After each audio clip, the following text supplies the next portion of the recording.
সেমিফাইনালে ইংল্যান্ডকে হারিয়ে দ্বিতীয় দল হিসেবে বিশ্বকাপের ফাইনালে জায়গা করে নিয়েছে আর্জেন্টিনা। ম্যাচের ফল নির্ধারণ হয়ে যাওয়ার পর উদযাপনের মাঝেই সামনে আসে এক মজার ঘটনা।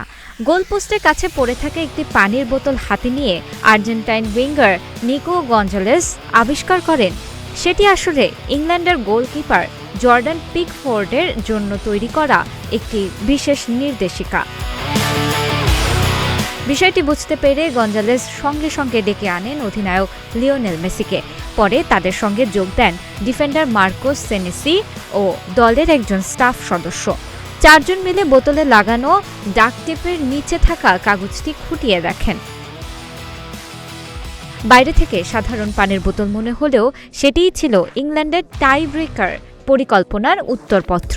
সেখানে আর্জেন্টিনার সম্ভাব্য পেনাল্টি শুটারদের বিষয়ে বিস্তারিত নির্দেশনা লেখা ছিল, কে কোন দিকে শট নিতে পারেন এবং তাদের বিপক্ষে পিকফোর্ডের কোন দিকে ঝাঁপ দেওয়া উচিত। লিওনেল মেসির ক্ষেত্রে আগে বাঁ দিকে যাওয়ার ভান করে পরে ডান দিকে ঝাঁপ দিতে হবে। গনসালো মন্টিয়েলের শট ঠেকাতে ঝাঁপ দিতে হবে বাঁ দিকে। লিয়ান্দ্রো পারেদেসের ক্ষেত্রে সামান্য বাঁ দিকে অবস্থান নিয়ে ডান দিকে ঝাঁপ দেওয়ার পরামর্শ ছিল। এনসো ফার্নান্দেসের বিপক্ষে মাঝখানে দাঁড়িয়ে থাকার নির্দেশও ছিল সেখানে। এমনকি আর্জেন্টিনার তৃতীয় গোলকিপার হেরেনিমো রুলিও তালিকার বাইরে ছিল না। কোনো ম্যাচে মাঠে না নামলেও যদি তিনি টাইব্রেকারে শট নিতে আসেন, সেক্ষেত্রে বাঁ দিকে ঝাঁপ দেওয়ার পরামর্শ দেওয়া হয়েছিল পিকফোর্ডকে। তবে সব খেলোয়াড় সম্পর্কে তথ্য ছিল না ইংল্যান্ডের বিশেষজ্ঞদের কাছে।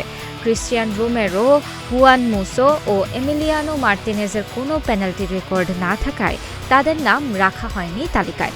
সবচেয়ে ব্যতিক্রমী নির্দেশ ছিল থিয়াগো আলমাদাকে নিয়ে। তার নামের পাশে লেখা ছিল, যেদিকে মন চাইবে সেদিকেই লাফ দিও।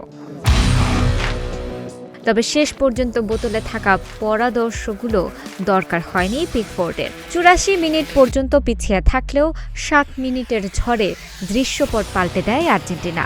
ফার্নান্দেস দলকে ম্যাচে ফেরানোর পর যোগ করার সময়ে লাউতারোর হেডারের জয়সূচক গোলের দেখা পায় আলবিসেলেস্তারা। টানা দ্বিতীয়বারের মতো ফাইনালে পা রাখেন লাতিন আমেরিকার প্রতিনিধিরা।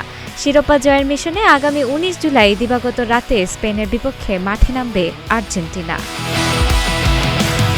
তানাসা আফরিন, গ্রিন টিভি ডিজিটাল।